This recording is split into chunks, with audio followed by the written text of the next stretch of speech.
नमस्कार। भाषा ज्ञान पर आधारित हमारे चैनल हिंदी जगत में एक बार फिर आपका स्वागत है। हमारा आज का वीडियो कक्षा 10वीं कोर्स ए पाठ्य पुस्तक क्षितिज भाग 2 के गद्य खंड में संकलित पाठ एक कहानी यह भी पर आधारित है। इस वीडियो में हम लेखक परिचय, पाठ का सार, पाठ्य पुस्तक के प्रश्न उत्तर एवं कुछ अन्य महत्वपूर्ण प्रश्नों पर चर्चा करेंगे। तो प्रारंभ करते हैं लेखक परिचय से। मन्नू भंडारी जी एक सुप्रसिद्ध कहानीकार हैं। इनका जन्म सन 1931 में मध्य प्रदेश के मंदसौर जिले के भानपुरा गांव में हुआ था। इनकी स्नातक शिक्षा अजमेर राजस्थान से हुई। बाद में इन्होंने हिंदी साहित्य से एमए किया और दिल्ली के मिरांडा हाउस कॉलेज में अध्यापन कार्य किया। वर्तमान में अवकाश प्राप्ति के पश्चात यह स्वतंत्र लेखन कर रही हैं।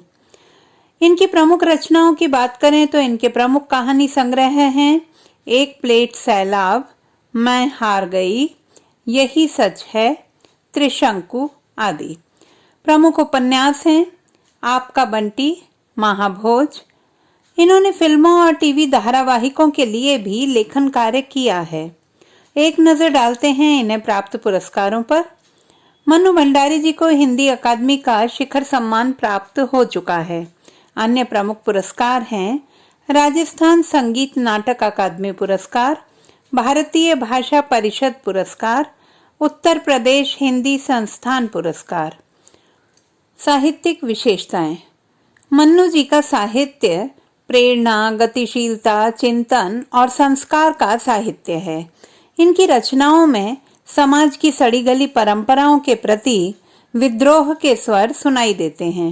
मानव मन की पीड़ा और स्त्री मन के सुलगते विद्रोह को भी इन्होंने पूरी संवेदना के साथ व्यक्त किया है। मन्नू भंडारी जी की भाषा मानव जीवन के करीब की भाषा है, जो मानो स्वयं अपने जीते जागते और भोगे हुए अनुभवों की पीड़ा को व्यक्त कर रही हो। इन्हें मध्यम वर्ग एवं नगरीय बोध की कहानी लेखिका कहा जा सकता है। देखते हैं पाठ का सार। आत्मकथात्मक शैली में रचित इस पाठ में लेखिका श्रीमती मन्नू भंडारी जी ने ऐसे व्यक्तियों और घटनाओं का जिक्र किया है जिनका संबंध उनके लेखकीय जीवन से रहा है। पाठ में लेखिका ने अपने किशोर जीवन से संबंधित घटनाओं और विशेष तौर पर अपने जीवन पर अपने पिताजी शीला अग्रवाल और स्वतंत्रता आंदोलन के प्रभावों का वर्णन किया है। पिताजी समाज में सम्मानित व्यक्ति थे और कांग्रेस और समाज सुधार के कार्यों में लगे रहते थे। आर्थिक अव्यवस्थाओं ने पिता को महत्वहीन होते जाने के कारण उनके अहम भाव को नुकीला बनाते हुए क्रोधी स्वभाव का बना दिया था। अपनों द्वारा किए गए विश्वासघात ने उन्हें शक्की बनाया, जिसका दंड उनके बच्चों को भी भुगतना पड़ा। बचपन में लेखिका मरियल काली और दुबली थीं, जबकि उनकी 2 साल बड़ी बहन खूब गोरी और स्वस्थ थीं। पिताजी को गौर वर्ण प्रिय था, इसीलिए बड़ी बहन सदैव उनकी प्रशंसा का पात्र रही, जिसके कारण लेखिका के मन में हीनता की ग्रंथि बैठ गई। आज भी जब उन्हें कोई सम्मान या उपलब्धि मिलती है तो उन्हें सहज ही विश्वास नहीं होता।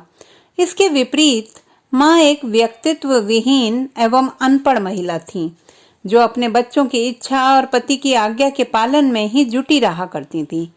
धैर्य और सहन शक्ति उनमें कूट कूट कर भरी थी, लेकिन मजबूरी में लिपटे उनके त्याग ने लेखिका को प्रभावित नहीं किया। वे उनका आदर्श नहीं बन सकी।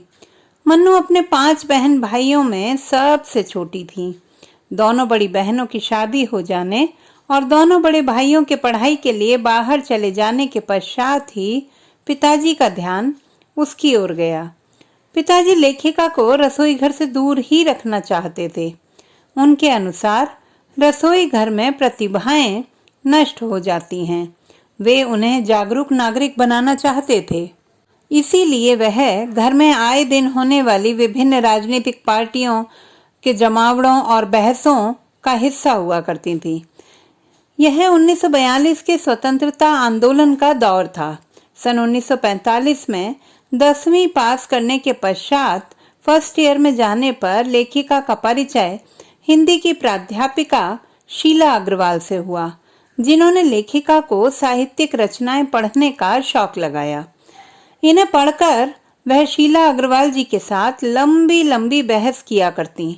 शीला अग्रवाल जी ने न केवल इनके साहित्य का दायरा बढ़ाया, बल्कि देश की परिस्थितियों की इनकी समझ को सक्रिय भागीदारी में बदल दिया।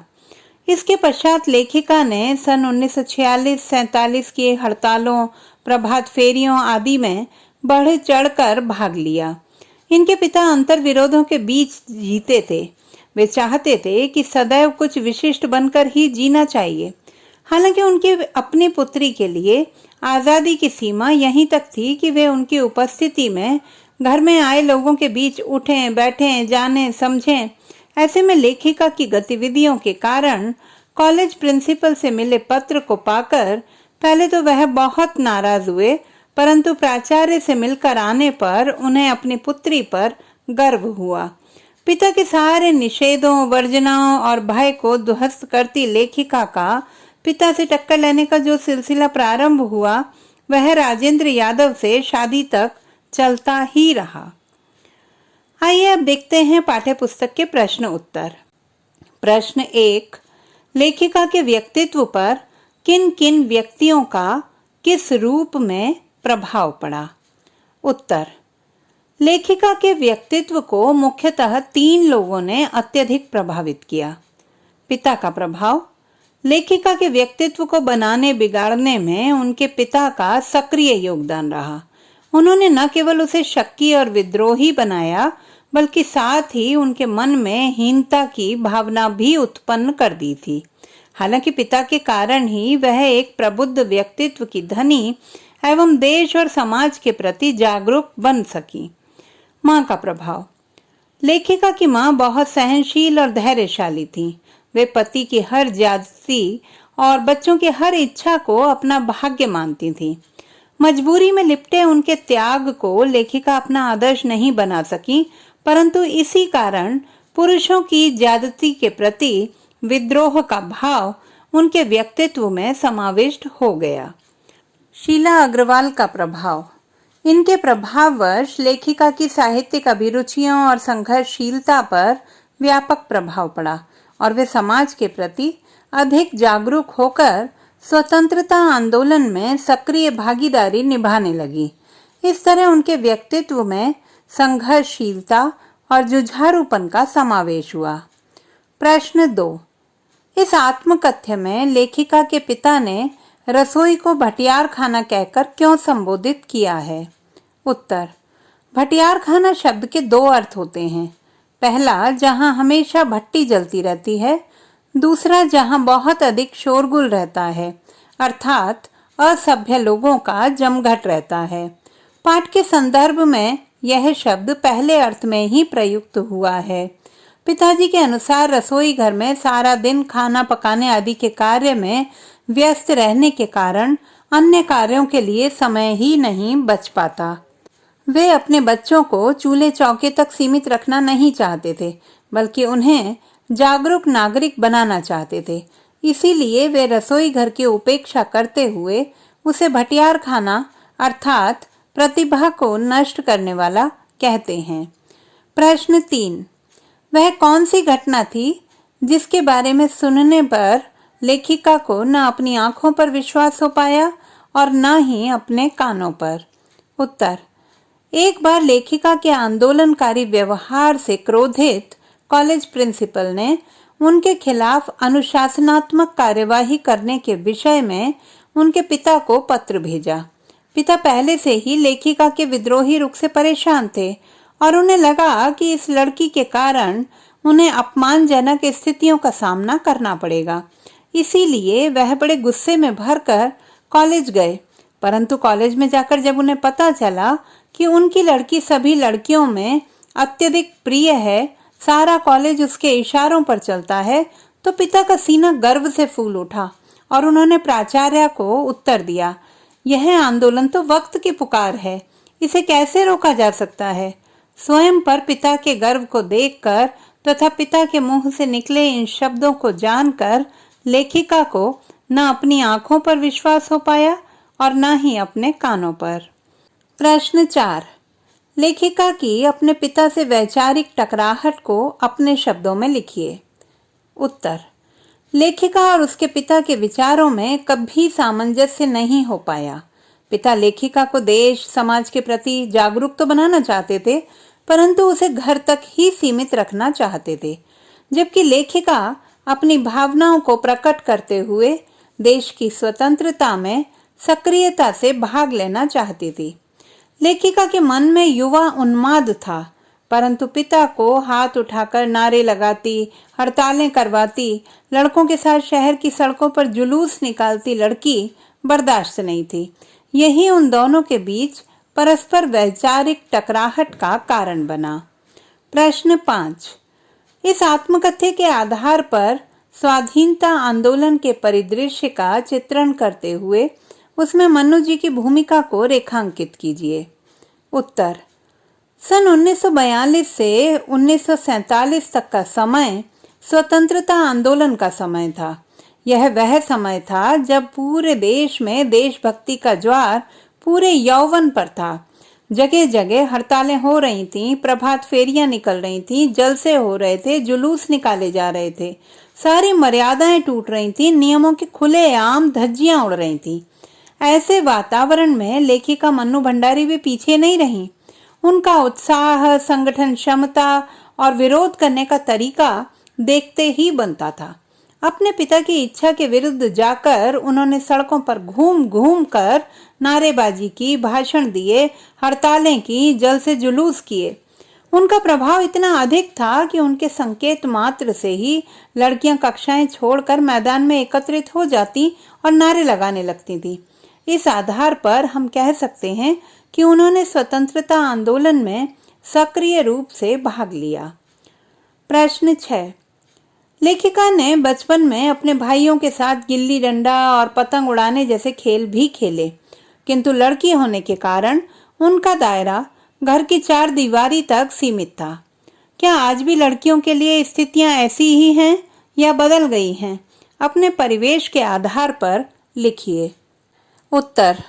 यह सत्य है कि लेखिका ने बचपन में अपने भाइयों के साथ गिल्ली डंडे, पतंग उड़ाने जैसे खेल खेले, किंतु लड़की होने के कारण उनका दायरा घर की चार दीवारी तक ही सीमित था।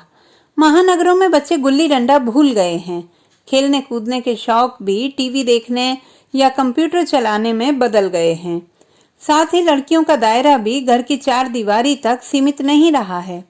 आज लड़कियां देश के लिए सक्रिय भागीदारी निभा रही हैं। जीवन के हर क्षेत्र में लड़कों के साथ कदम मिलाकर चलती हुई लड़कियां आज अस्त्र शस्त्र चलाने में निपुण होकर युद्ध में भी सक्रियता से भाग ले रही हैं। प्रश्न 7। मनुष्य के जीवन में आस पड़ोस का बहुत महत्व होता है, परंतु महानगरों में रहने वाले लोग प्रायः पड़ोस कल्चर से वंचित रह जाते हैं। इस बारे में अपने विचार लिखिए। उत्तर।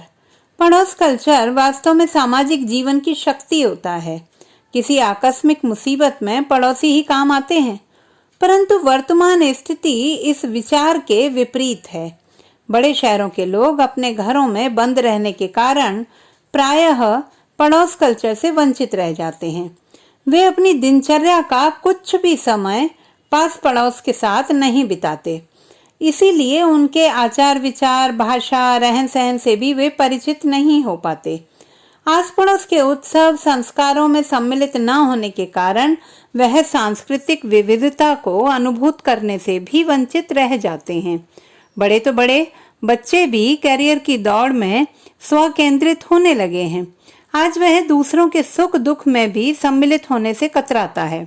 परिणाम स्वरूप मनुष्य हृदय की उदारता, विशालता, हंसी ठिठोली, ठहाके और उल्लास को भुलाकर एकाकी और उदास होता जा रहा है।